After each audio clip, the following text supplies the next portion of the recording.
Hey everyone. Um, okay, so this is going to be my last video lecture for this semester because we are coming to a close.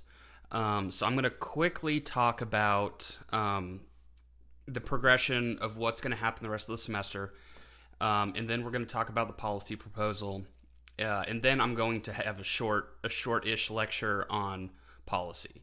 So the so essentially, guys, what I need from y'all from here on out is just to do your policy proposal and prepare for the final exam. Um, all assignments are due on the 11th. I posted an announcement on Blackboard. Um, Grades are due for me on the 18th, so I'm going to need a week to grade your policy proposals and your essays on your exam. So that's why everything is due on the 11th. Um, the McGraw-Hill Learn Smart stuff, that is set up to be due on the 16th. I don't assign those, but those are always an option for extra credit. If you want to do those will be open till the 16th, and that's not going to be that big of a deal. If I just go through and, on the 17th and just like mark, extra credits for that, I can do that. That's no big deal. But as far as essays go, everything's due on the 11th. So you've got like a week and a half, basically, of work, and then you're done. So just go hard for the next week and a half. You're so close. If you are falling behind in this course, you still have time to get caught up, but you are running out of time. So just invest, stock up on coffee, get your K-Cups or whatever, and just get it done. That's college, welcome to college. So yeah, but honestly, guys, I'm not trying to stress you out. Policy proposal shouldn't be too hard. It's going to take some effort, but it's really just about thinking through the issue that you want to tackle. So essentially, I've already posted the directions, so you guys should all be familiar with it. And if you're not familiar with it, go read the directions because they're there. But this lecture, because we're talking about policy, I'm going to just give you like broad brushstrokes of different policy areas, and then hopefully this can give you some ideas as far as what issues you might want to address. If you've already got an idea, maybe I'll touch on something that you can use. If I don't touch on anything that you're interested in, you can always reach out to me and I'll give you my 2 cents on whatever policy issue you're interested in, and maybe that'll give you some ideas. Obviously, it's your policy proposal. Like, I'm not going to be like, that's not how I would tackle healthcare. You're wrong. It's not like that. It's that if you want to look at the issue of healthcare, go through the process, write the policy proposal, come up with your best option that you think would work, and you're good, So yeah. All right, let's get into policy.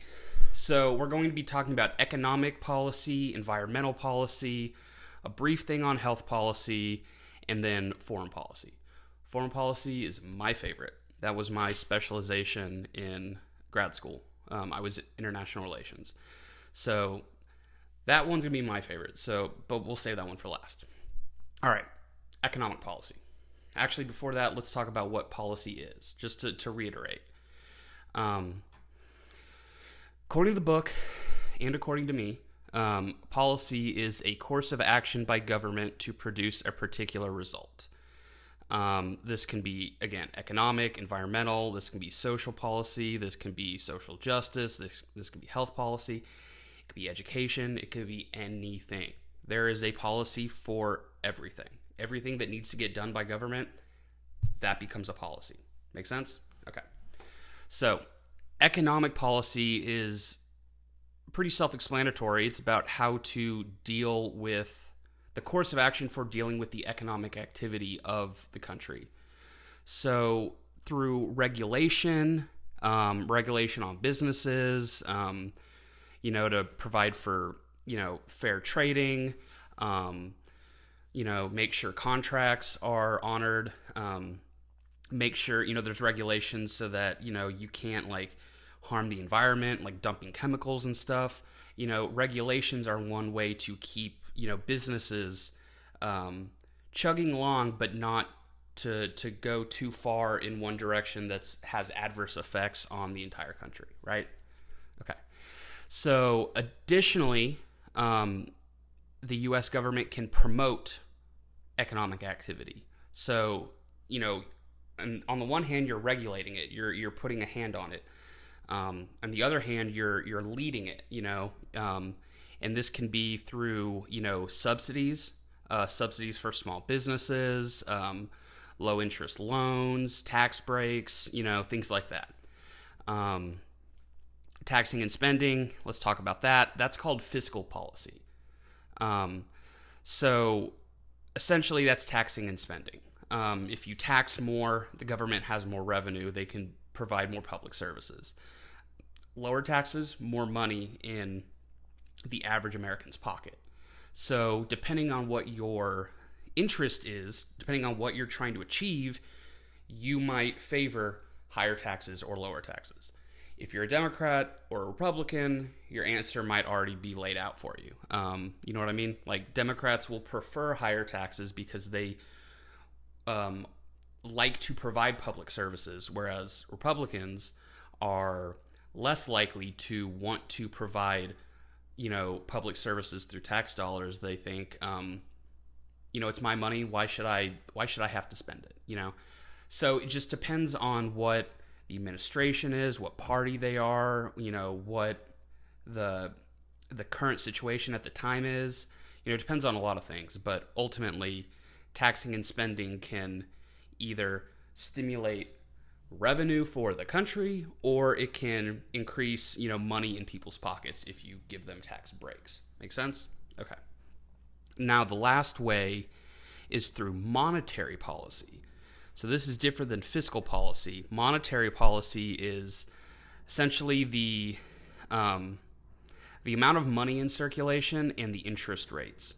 So if everybody, if you've ever heard of the Fed and you've heard interest rates are going up or interest rates are going down, or, invest now, interest rates are as low as they'll ever be, that's an example of monetary policy. So essentially, the interest rate that the federal government sets is if a person or a company needs a loan to start a business or expand a business, it's easy to get money, but you're going to have to pay it back, and you're going to have to pay it back with interest. So if the government lowers the federal interest rate, essentially money, it's not free, but it's a lot freer. So people are going to be more likely to take out loans, more likely to take risks, because they don't have to pay 7.5% on it. They're only paying 1.5%. You know what I mean? So the lower the interest rates, the more bullish the market is, the more, spending, the more, things will expand. But at the same time, if it expands too much, you get a bubble, and those bubbles burst. We had that in 2008 with the recession, and that was because of the housing bubble, which maybe I don't really want to get. I mean, okay, I'll talk about it briefly. So essentially, banks were giving loans to people that couldn't necessarily, weren't traditionally viewed as a good risk, but housing prices were going up and up and up and up and up, and interest rates were incredibly low, that, it doesn't matter if, on paper your income doesn't necessarily match the size of the house you're buying, because just buying that house and living in it for 4 years, it's going to appreciate in value like $25,000, $50,000. So essentially, by taking out debt and moving into this house and just living there, you're going to make money, because your house is going to be worth more in a couple years. That's a bubble. That bubble burst, and that's why in 2008, all the financial institutions had to be bailed out, because a lot of these people couldn't pay their loans, and they were trading these securities, these mortgage securities, as if they were actually, tangible. But really, they just disappeared into thin air, and that's what happened in 2008 when the stock market crashed. So essentially, that's my short spiel on that. But monetary policy is essentially just the how much money is in the supply and what the interest rates are. So interest rates being too low over time can lead to a bubble, but interest rates being too high, it will lead to more stability, but you will have less growth. So you do have to balance those out. Make sense? Okay. All right, where are we at here? Okay, so I kind of touched on it, but let's go through it a little bit more. So there are two things that government regulation of the economy seeks to do: promote efficiency and provide equity. So we'll go through both of these. First, efficiency. So efficiency, remember, we are a capitalist society. We are a free market society. And this comes from Adam Smith, The Wealth of Nations, The Invisible Hand. Maybe you remember that.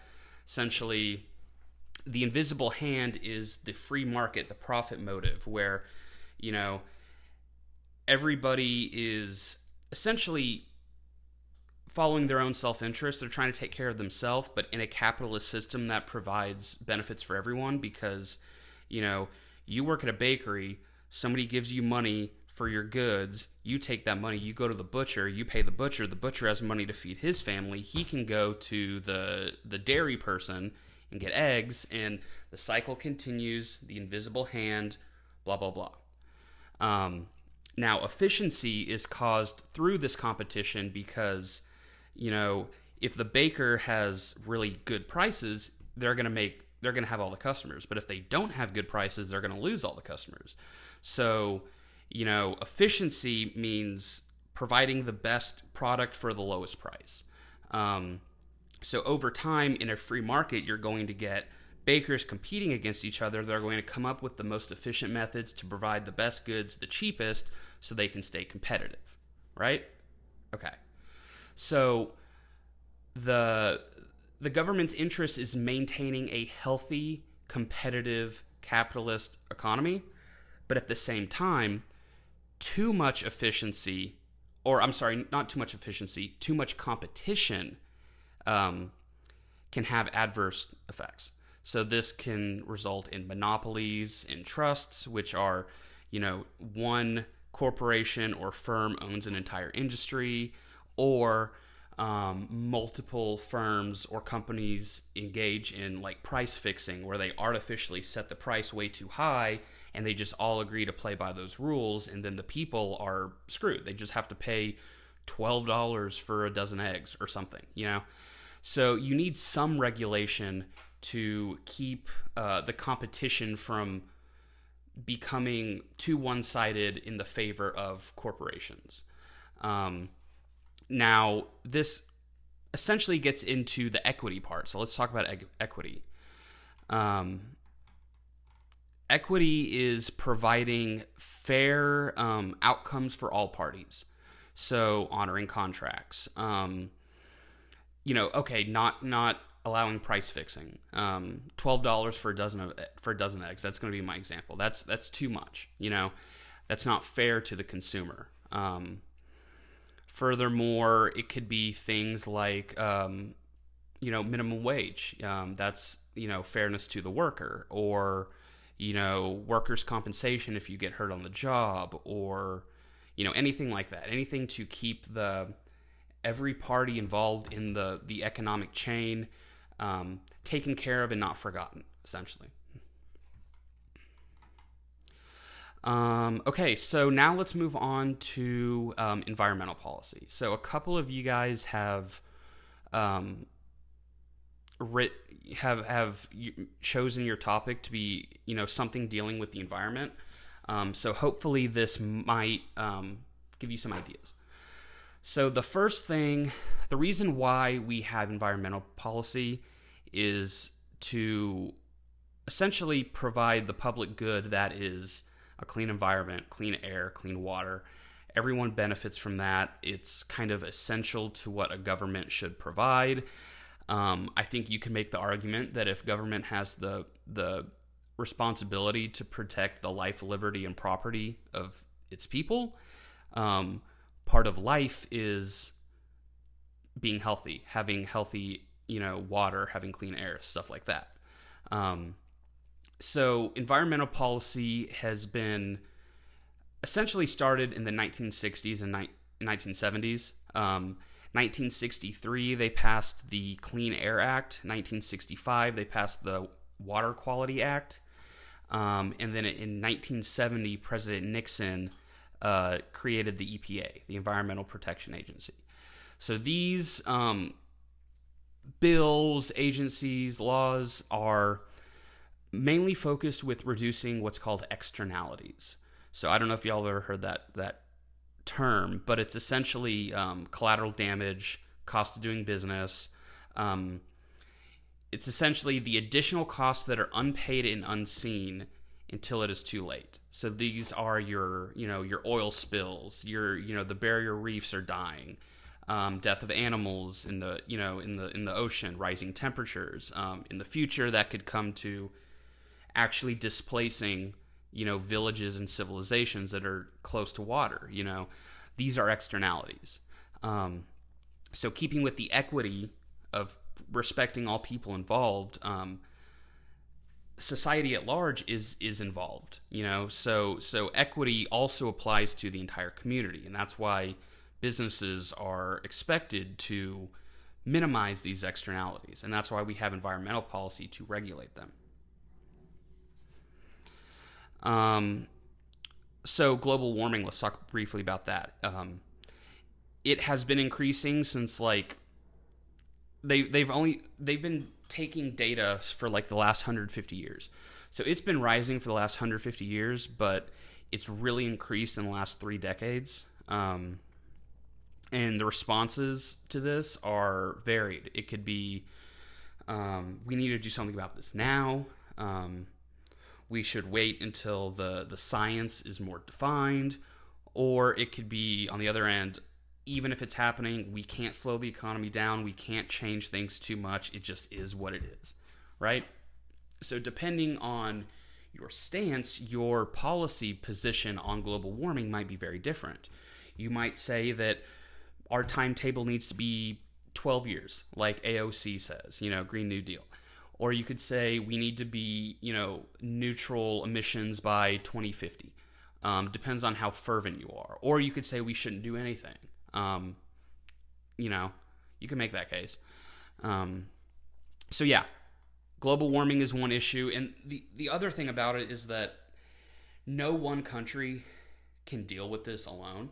So, America, even if America wanted to turn over a new leaf and become the greenest society ever, it wouldn't actually make that much of a difference unless there's an international effort to curb emissions, So whenever we get into foreign policy, I'll talk about that again. But yeah, that's an example of something that goes beyond our borders. It's a problem bigger than just America. Okay, so health policy. Let's talk about that. Health insurance, essentially, is what we're talking about. It's very complicated. I don't know all the ins and outs, but I know enough to explain the healthcare system to you. So I'm going to do that. Essentially, we don't have one healthcare. We have 50 healthcares because we have 50 states, and then we have one federal healthcare option. It's called Obamacare, or the Affordable Care Act. So essentially, let me break it down this way. So, most people get their health care through their employer. Employers are incentivized, subsidized by the government to provide decent health care for their workers, especially full-time workers. Part-time workers, it's honestly pretty rare that they're offered health care. I know Starbucks and Costco does, but it's a short list, But if you have a full-time job, and you are more likely to have healthcare options. So I think about 60% of American adults get their healthcare through their employer, and for the most part, this healthcare is pretty good. It's good. It's not that expensive. Yeah, it's expensive. It's not like free, but it's not like an arm and a leg. Um, Now, there are other ways that people can get insurance. So this can be, you can get it through Medicare. Medicare is for elderly people mainly.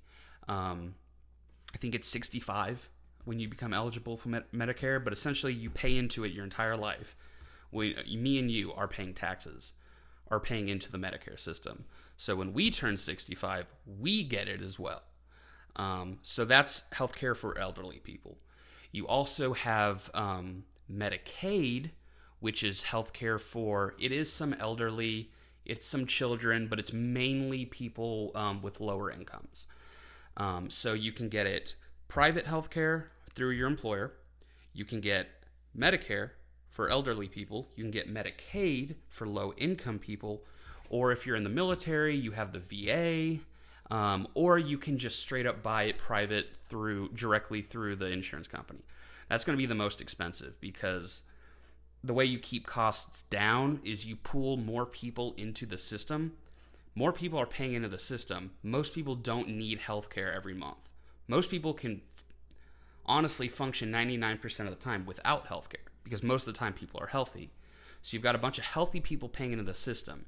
And then only when they actually need it do they get the healthcare.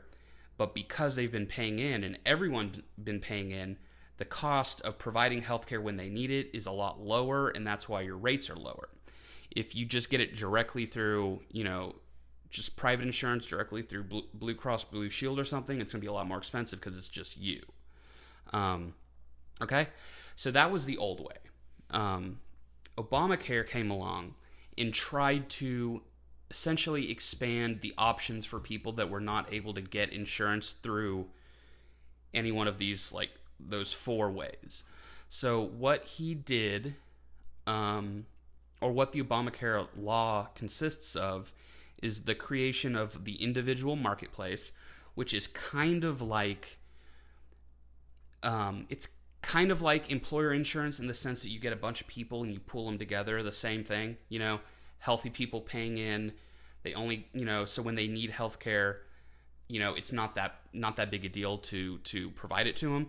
But the way they do that is on a state by state basis. So you sign up for the individual marketplace and you're able to select options, and those healthcare plans, those insurance companies have coordinated with the government and said, yeah, we will provide it. It's not as good. It's not as good healthcare as private insurance or as employer healthcare, but it provides an option for people that don't have the ability to enroll in employer healthcare. Okay, and then the second thing that Obamacare did was expanded the Medicaid eligibility standard. So what Obamacare did is said that people that make up to 133% of the poverty line, so essentially you meet the poverty line and then you make 33% more than that, anybody up to that point can enroll in Medicaid. And again, Medicaid is healthcare. So essentially this provided coverage for people who made too little to enroll in Obamacare, but made too much to enroll in the marketplace, and who didn't have employer insurance, but at the same time made too much to enroll in Medicaid. So this was supposed to help them. But the issue is that not all the states wanted to expand Medicaid because it was going to be their job to administer it. States like Texas chose to not expand Medicaid. And it actually went to the Supreme Court because not just Texas, but a lot of states challenged it, saying, we don't want to do that. That's unconstitutional. The Supreme Court said Obamacare is not unconstitutional, but the government cannot force states to expand Medicaid. So that is why Texas has still not expanded Medicaid. And that's why I say there are 50 different healthcare systems, because each state gets to decide whether or not to expand Medicaid. the marketplace applies in every state. But if the state doesn't want to provide extra funding and does not want to opt into the full breadth of the Obamacare structure, it doesn't have to. So that's why everything is kind of disjointed. So I'll give you an example of a particular policy, a short policy proposal that could deal with this. And this is something that I've actually thought about. So I think that Texas should come up with its own healthcare plan. If Texas doesn't want to, buy into the Obamacare structure, if they don't want to expand Medicaid, they don't want big government, then they should do it for themselves. Call it something snappy like Texacare or Texas Cares even. I think that'd be great. Texas could show the rest of the country just how good it is at doing things its way, and in the process, you provide healthcare for Texans. I think that's a great idea. My proposal would go along those lines. I define the problem. 27 million people don't have healthcare. 27% of Texans don't have healthcare. Highest number in the country. That's a problem. Possible solutions: you force Texas to opt in to expand Medicaid, or you do nothing, or you come up with the state option. So I would evaluate the trade-offs. I would say it would be more appealing to Texas conservative Texans to have a for Texans by Texans kind of healthcare plan, but at the same time you would have to convince them that their taxes would probably go up because it's got to be paid for somehow, So those would be the trade-offs. You would have to convince, the Republicans that this is not an infringement on liberty. If anything, it's more liberty because it's more localized, it's more decentralized, it's more democratic because it's closer at the state level, it's closer to the people, That would be the point that I would try to make. So essentially that's the process you would go through if you're doing the policy proposal. And that's my quick example of healthcare and how you could come up with a healthcare policy in the policy proposal. Okay, so let's move on to foreign policy, my favorite. Okay, so the title of the chapter is, or like the first line in the chapter is Foreign Policy, Protecting the American Way. That really is like the most concise way to say it. The American way are the American values, the power to affect change across the world, to maneuver through international politics, in a way that benefits America.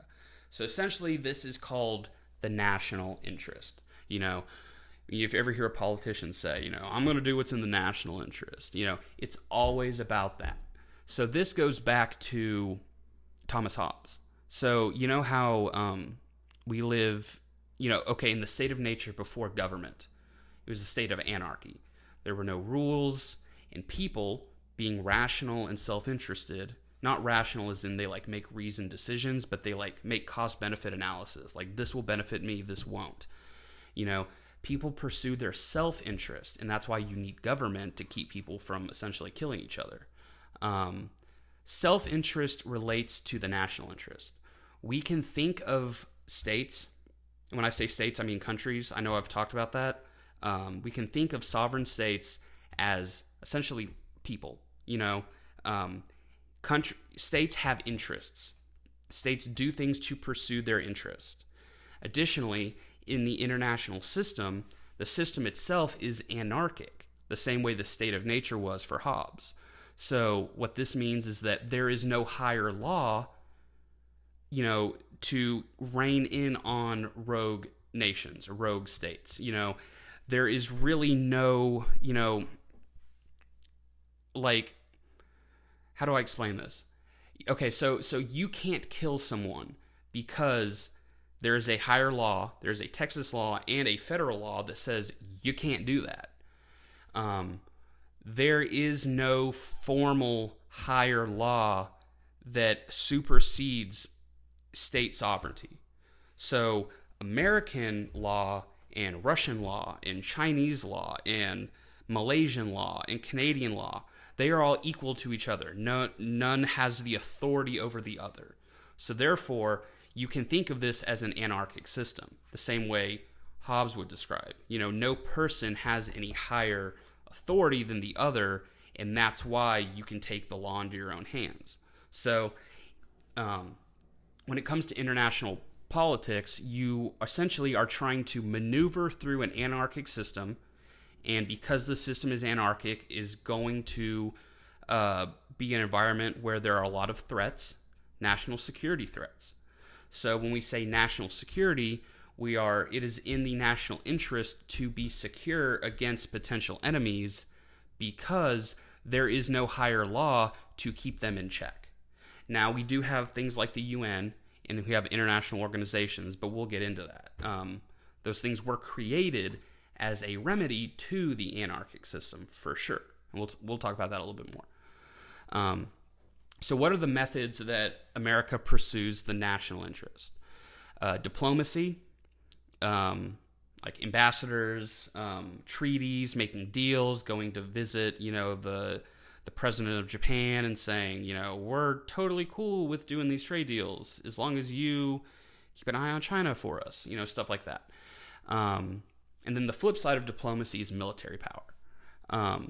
Military power starts where diplomacy fails, essentially. Also, intelligence. This can be like espionage. It can be completely legal things, just like general surveillance. And it could be economic exchange between nations. So we'll talk about all of those a little bit as we go. So the best way to explain things from here on out is to just talk about the history of America, because America's place in the world is very recent, and honestly, you can track all of it. It starts before World War II, but let's just pick it up from there. So before World War II, America was mostly an isolationist country.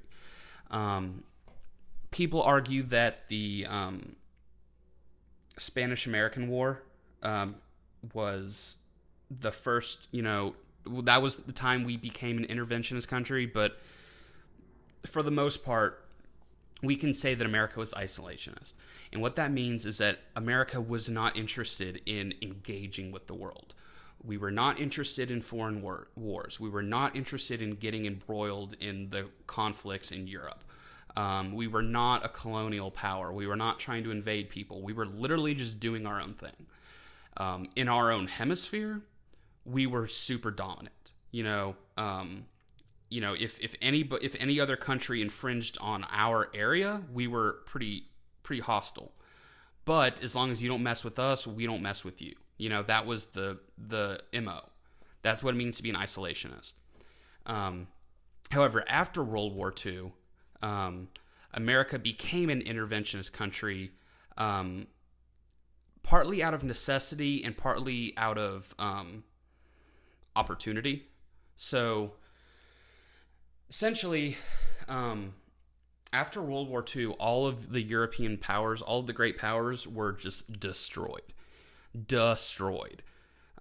Britain destroyed. France destroyed. Germany destroyed. Everybody was destroyed. The only country that actually wasn't destroyed was America. And there are a lot of reasons for that. It could be the war got us out of the Great Depression. We mobilized the entire, economy to help the war efforts. We never got invaded. We were, across the Atlantic Ocean from the war. We kept, we also didn't join the war until fairly late. We put it off for like 2 or 3 years. And, we could have essentially, there's no way to prove this, but we could have essentially waited until everybody else like tired themselves out, and then we come in fresh and we just finish it up. And again, we're far removed from the action. Like Pearl Harbor happened, but we never got bombed. We never, troops never invaded our soil, right? So we were the only country that was able to do anything, that was really able to lead the rebuilding efforts. And we took advantage of that. Now, furthermore, we also kind of had to, because World War I was supposed to be the war to end all wars. That failed. The Treaty of Versailles was incredibly punitive. It came down on the Germans really hard, and that pissed the Germans off, and that's one of the reasons why, World War II broke out. But it came to the point that they had to realize, like, we cannot let this happen again. We need security. We need Europeans to stop fighting each other. We need to come up with some economic system that, incentivizes people or countries, states, to cooperate with each other. We need a international system that yields peace instead of conflict. So, essentially, and before I move on, also around the same time, you had the Cold War starting. So, essentially, as soon as World War II ended, Soviet Union became the new enemy. We never fought an actual war. We had the Cold War. It was not a hot war, but it was essentially a war of everything except military power. So going back to those four, it was diplomacy, it was intelligence, it was economics. So how did this happen? Well, so America, not just America, but the West, but it was led by America, essentially set up a series, an international network of states that were bound together through military protection. That's where you get NATO from. If y'all have ever heard of NATO, NATO was a military alliance that essentially says, if you invade one of us, you invade all of us. And if you invade France, we're all going to get involved. If you invade Britain, we're all going to get involved. And these were essentially the Western nations that were against the Soviet Union. So you created this one area, the West, the West was very pro free market, pro human rights, pro democracy, pro global trade, things like that. It was very much the American brand. Now the Eastern Bloc, or the Iron Curtain, that Russia, the Soviet Union, and their occupied territories in Eastern Europe, this became the opposition. They were communist. They thought that America was decadent and we were immoral and we were an evil empire, things like that. So they had their own sphere of influence. Now, what this created was what's called a bipolar system. So going back to the anarchic system, or the international system that's anarchic, yes, it's anarchic, but the only thing that seems to provide order, at least at this time, was the fact that you had two dominant powers. You had the United States, and by extension the West, and then you had the Soviet Union and their Eastern Bloc. So this is what I mean by bipolar. There are two poles. And all, smaller nations will revolve around this one, and then smaller nations will revolve around this one, and essentially there's a balance. Now, one of the ways they were able to keep that balance is through what's called, through nuclear weapons. So, essentially, if you are a nuclear power, nobody can mess with you, nobody can invade you, because they know what's going to happen. This is called mutually assured destruction, or MAD, if you've ever heard of that. Mutually assured destruction means if you nuke us, we're going to nuke you back. Our country might be destroyed, but so will yours. So essentially, what happened is, the threat of nuclear war kept nuclear war from happening, right? And ultimately, you had America and our boys, and then you had the Soviet Union and their boys, and everyone was protected under the nuclear umbrella of their respective, top dog, essentially. And that's a really shorthand version, but that's one way that we kept the war from becoming a hot war. Additionally, there were some other Cold War era policies called the doctrine of containment, and also the domino theory. So essentially, these ideas were that we can't eliminate communism, but we can stop the spread. So the Korean War, fought in the 50s, was in response to the Russian-backed North Korean communists were trying to invade the South, which were democratic. So America got involved on the side of South Korea. Soviet Union got involved on the side of North Korea, and essentially it was a proxy war. Now, we fought in Korea. We fought against the Korean army. We didn't fight against the Russian army, but they were backed by the Soviet Union. So the thought was, we need to contain communism. We cannot let it, we cannot let it spread to South Korea, because then it's going to spread to the rest of Asia. Same thing with Vietnam War.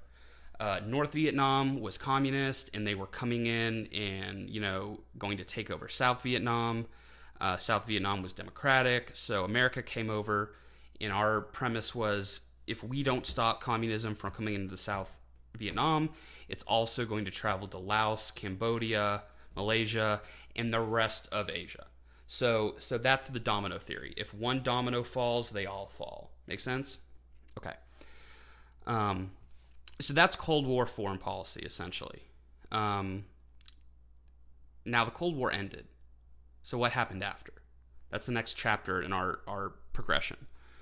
So, best way to say it is, after the Cold War ended, we, as Americans and Westerners, because it wasn't just us, it was still, our allies. It was Britain, France, Germany. It was all of the West. But it really was us leading the pack. We thought we had won. We thought everything was figured out. The Soviet Union collapsed. Clearly, capitalism wins. Clearly, human rights wins. Clearly, democracy is the way to go, because we won the Cold War. So we, in the 90s, were like riding this, like we were on a victory lap, basically. We thought everything was cool. We thought the American way was perfect. Everything was great. Then 9/11 happened. 9/11 happened, and that changed the way we think about war, threats, power, ideas, all of it. And subsequently, the national interest became focused on dealing with terrorism. So what do I mean about change the way we think about war, or threats, power, and ideas? Well, World War II, it was a conventional war. It was armies against armies. You knew essentially where the battles were going to be. There were front lines. It was, how much territory can you take? How much, casualties can you inflict? Conventional war. Vietnam War changed that. That was a guerrilla war. There were no front lines. It was hard to distinguish who was a combatant and who was a civilian, because unless the combatant was firing at you, they were indistinguishable from a civilian. They would do hit and run. That's guerrilla tactics. They ambush you and then disappear into the jungle.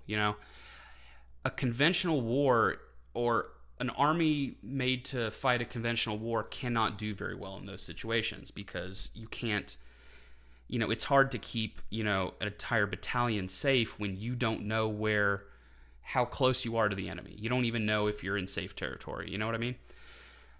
Same thing applies with the war on terrorism, because you are dealing with a very disorganized, and I don't mean disorganized as not sophisticated, because in truth they are. Terrorists, like Al-Qaeda was very, what's the word? Capable. But it wasn't like they had a standing army and you knew where they hung out and they had a base and everything. So the other thing is threats. What constitutes a threat? Threats don't have to originate from armies. They can originate from chat rooms, where you're mobilizing, dissent, and you're radicalizing people. This gives them power. This gives them power that they wouldn't conventionally have, because they're not, terrorist groups are not states. They are not countries. They are called non-state actors. They are just people. They're just groups. But these groups have power, which was this was new. Before this, the only people, or the only agents, actors that had power were states and like corporations, or like international groups, but rarely was like transnational terrorism like an actual thing. And then lastly, ideas. The idea that America is not the greatest, that America is an evil empire, that America should crumble and fall to its knees. These ideas are propagated, and you can't really stop them. So this is why, if you've ever heard the term, like, we're fighting for the hearts and minds, this isn't like a conventional war where you just like kill their army and then you're done. No, it's, you have to convince people that what you're doing is good and what the terrorists are doing is bad, But that's proven to be pretty difficult. It doesn't seem to have a resolution. There doesn't seem to be a resolution in sight. So, what other things have we not talked about? Okay, so other threats. In addition to terrorism, we are now the new horizon of international threats are also include Russia and China, and to some extent North Korea, and to a growing extent Iran. Now, Iran is interesting. I'm going to talk about them first because they do have links to terrorist groups. Iran is a state. They are a sovereign state. They are not terrorists themselves, but they finance terrorist groups like Hamas, who are Palestinian groups that are trying to attack Israel. That's a whole nother thing. But they are financing terrorist groups, but they are not themselves doing the terrorist act, right? So Iran is tricky because we know what they're doing, but we can't invade them. You know what I mean? Technically, they didn't do it. And if you invade them, there's going to be a lot of backlash, but that's a separate thing. Yeah. So other threats, let's talk Russia and China. Russia and China are powerful enough to provide alternatives for people, businesses, groups, or nations to go a different route than the American one. So America is like a brand, Like, I think of America as Intel and China as AMD, or America's Mac, China's PC. Okay, I'm not saying Mac or PC is better than the other, but it's like Coke or Pepsi, America has generally been like, no, America's the best. Lately, other nations like China and Russia are providing alternatives for, other ways to go about doing things. China has been investing heavily in Africa, building roads, infrastructure, things, trying to cultivate trade partners with Africa. That could potentially hurt us because, if China becomes too powerful in their own region, they might become powerful enough to overtake us internationally. So that's an issue. Additionally, China, there are issues with trade disputes, espionage, intellectual property. They steal a lot of our ideas.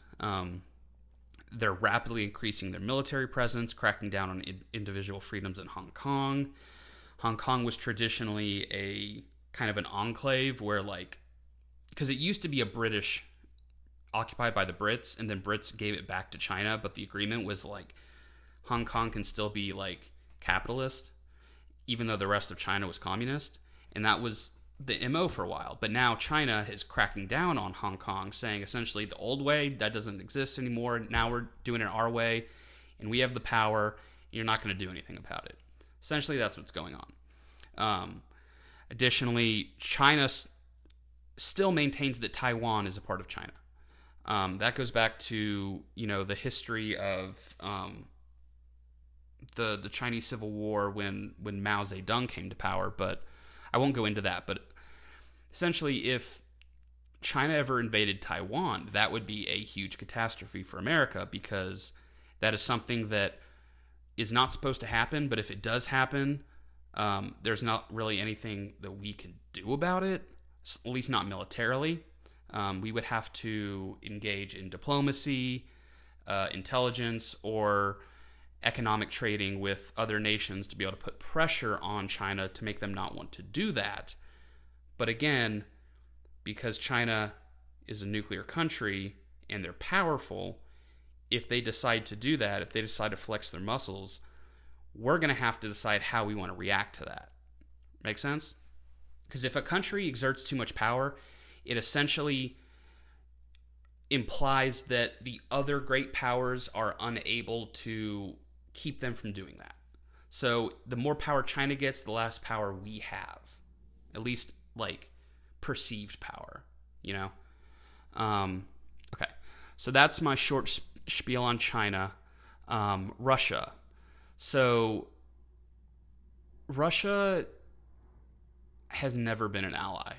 I think for maybe 6 years, the late 90s to the early 2000s, maybe we were more cooperative. But since then, we're not full-on enemies. We're never going to fight each other. We're not interested in that.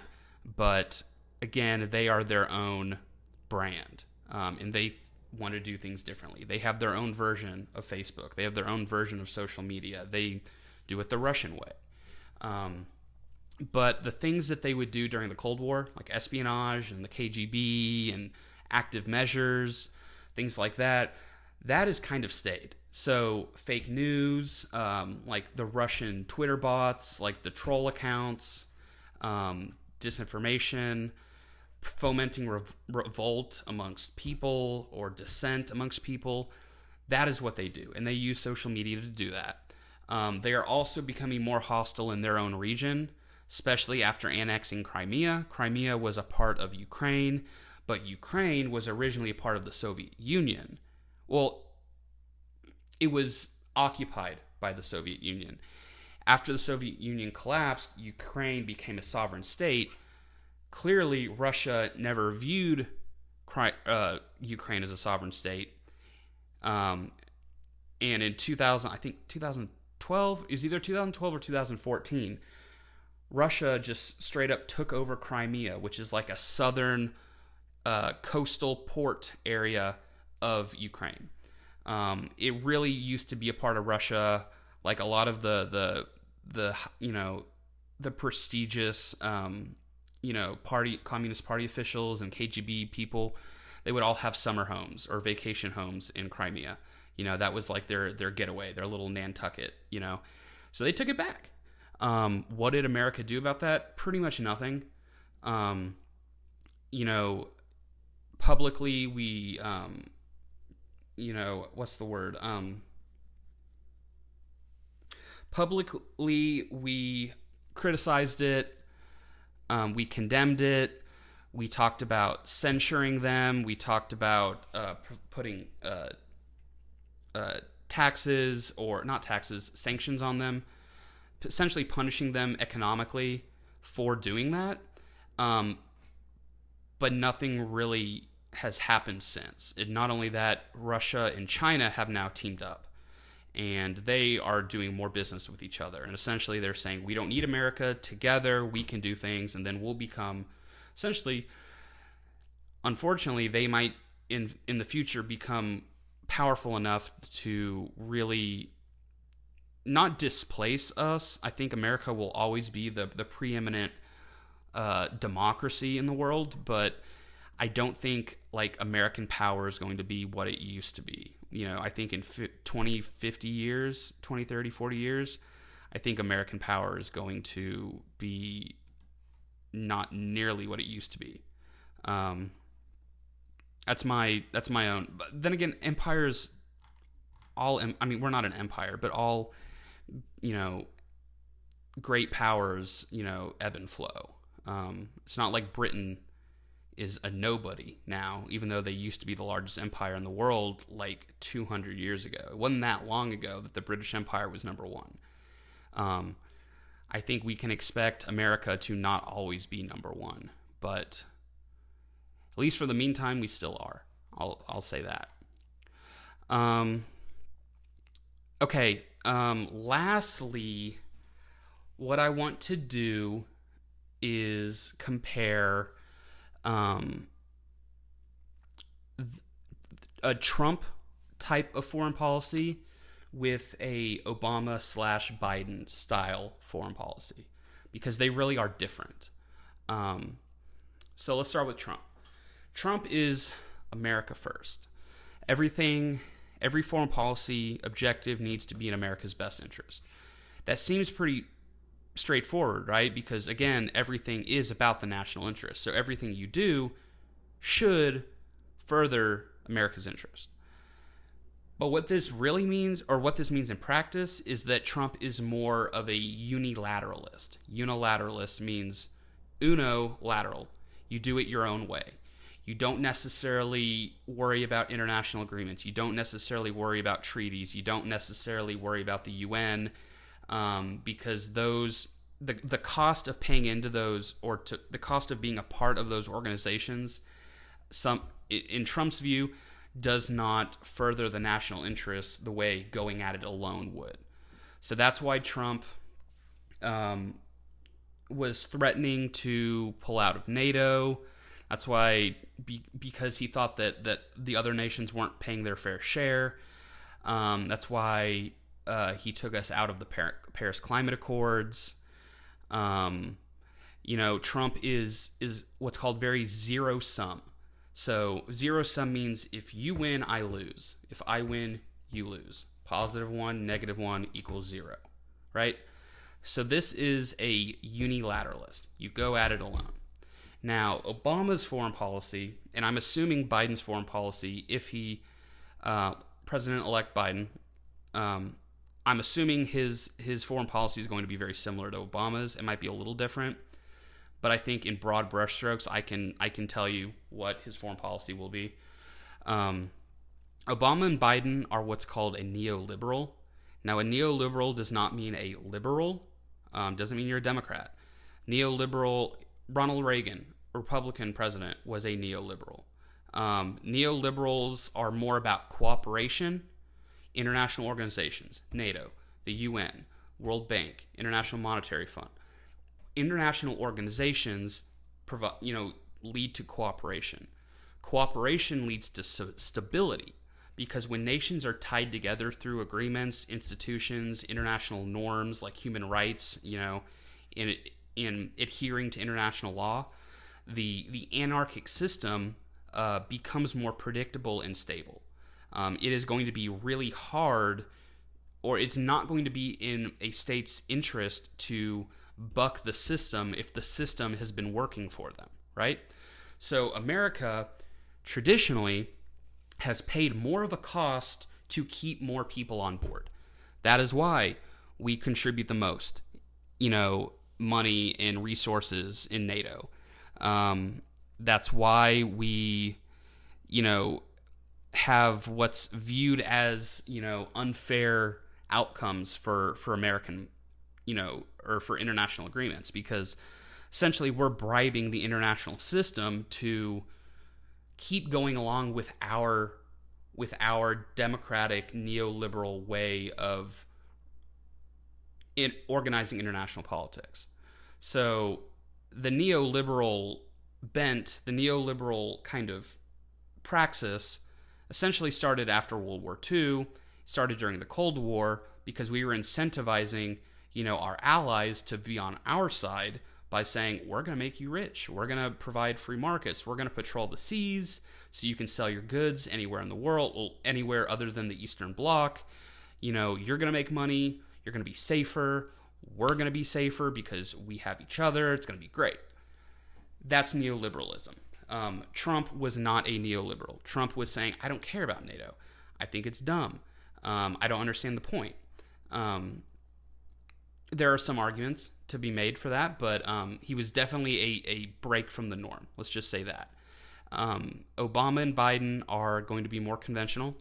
They are going to use diplomacy more often. They're going to try, honor international agreements. It's not that they won't go to war, but they are going to be less militaristic, I think, in their approach.